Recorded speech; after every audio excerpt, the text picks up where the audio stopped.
नमः शिवाय। हमारे चैनल मिस वैष्णव पर आपका हार्दिक स्वागत है। आज हम मासिक शिवरात्रि व्रत की कथा सुनेंगे। आप प्रेम और श्रद्धा के साथ कथा सुनिएगा। प्रेम से बोलिए हर हर महादेव। पौराणिक कथा के अनुसार चित्रभानु नाम का एक शिकारी था। वह शिकार करके अपने परिवार का पालन पोषण करता था। जानवरों की हत्या करना ही उसका कार्य था। शिकारी चित्रभानु के ऊपर साहूकार का कर्ज था। वह साहूकार का ऋण समय पर ना चुका सका। इस कारण वह साहूकार बहुत क्रोधित हुआ और उसने शिकारी को एक शिव मठ में बंदी बना लिया। संयोग ऐसा था कि उस दिन शिवरात्रि थी।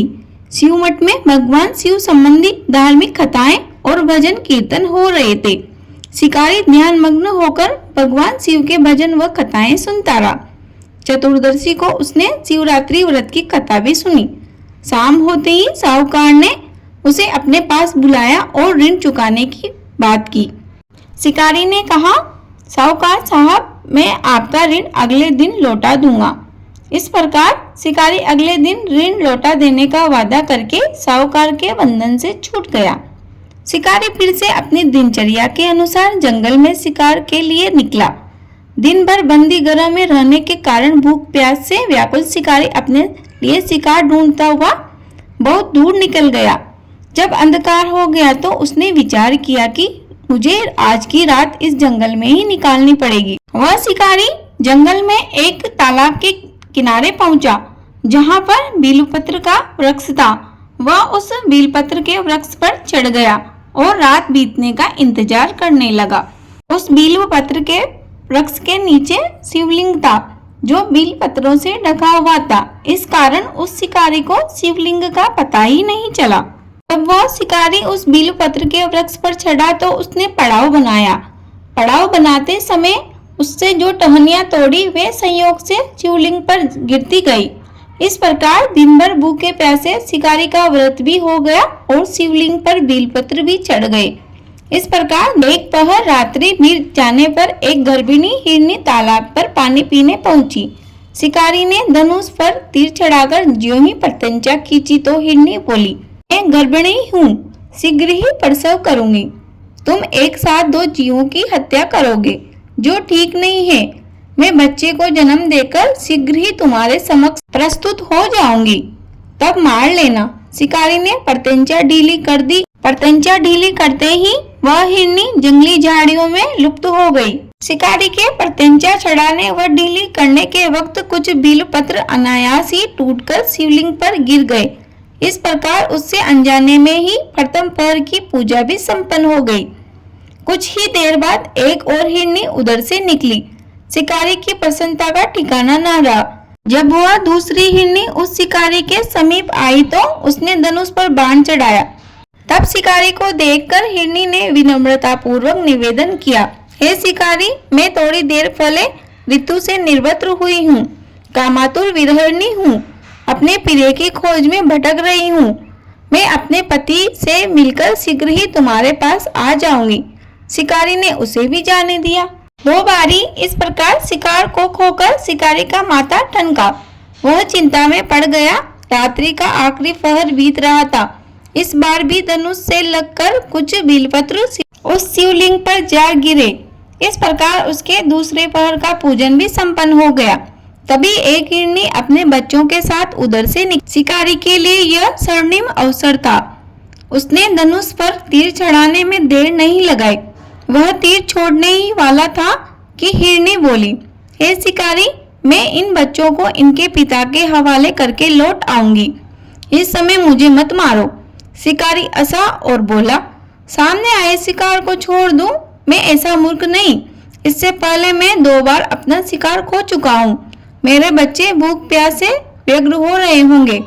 उत्तर में हिरनी ने फिर कहा, जैसे तुम्हें अपने बच्चों की ममता सता रही है, ठीक वैसे ही मुझे भी अपने बच्चों की चिंता है।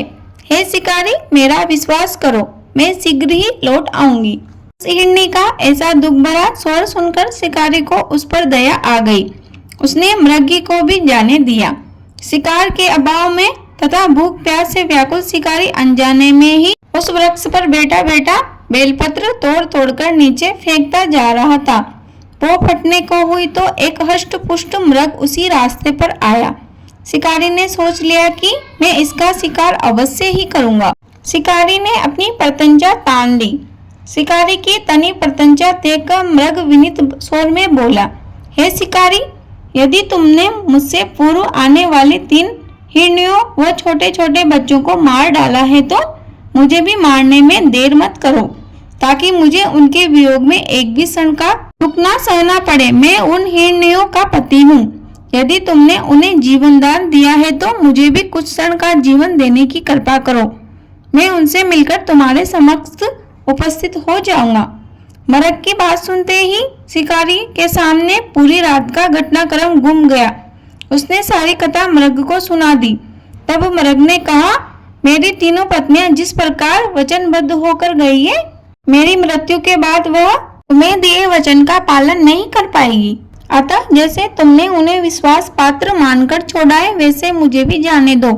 मैं उन सबके साथ तुम्हारे सामने शीघ्र ही उपस्थित होता हूँ। शिकारी ने उसे भी जाने दिया। इस प्रकार प्रातः हो गई। उपवास, रात्रि जागरण तथा शिवलिंग पर बेलपत्र चढ़ाने से अनजाने में ही सही उस शिकारी की शिवरात्रि की पूजा पूर्ण हो गई।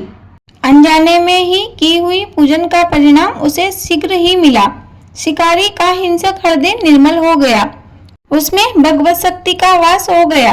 थोड़ी ही देर बाद वह मृग सपरिवार शिकार के समक्ष उपस्थित हो गया, ताकि वह उनका शिकार कर सके। किंतु जंगली पशुओं की ऐसी सत्यता, सात्विकता एवं सामूहिक प्रेम भावना देखकर शिकारी को बड़ी ग्लानि हुई। उसने मृग परिवार को जीवन दान दे दिया। उस मृग परिवार को बहुत खुशी हुई और वह अपने रास्ते चले गए।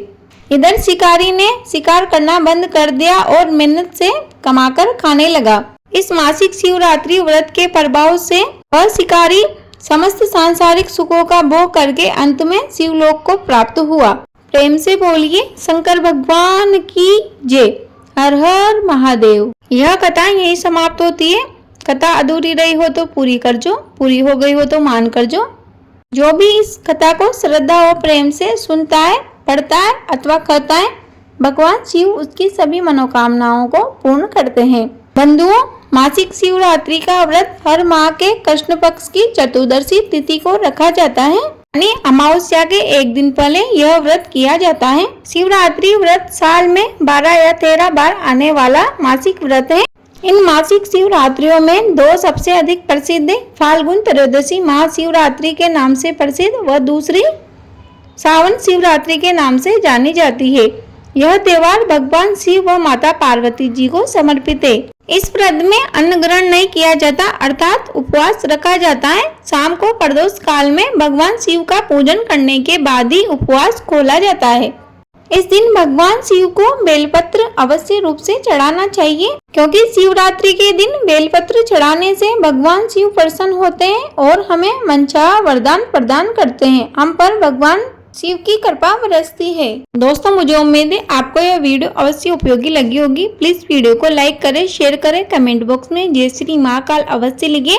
यदि आप हमारे चैनल पर नए हो तो प्लीज हमारे चैनल को सब्सक्राइब कर लीजिए। आपको इस चैनल पर सभी प्रकार के व्रत, उपवास आदि से संबंधित कथा, कहानी, पूजा विधि, उद्यापन विधि की वीडियो मिल जाएगी। जय श्री राधे कृष्ण। आपका दिन शुभ हो। धन्यवाद।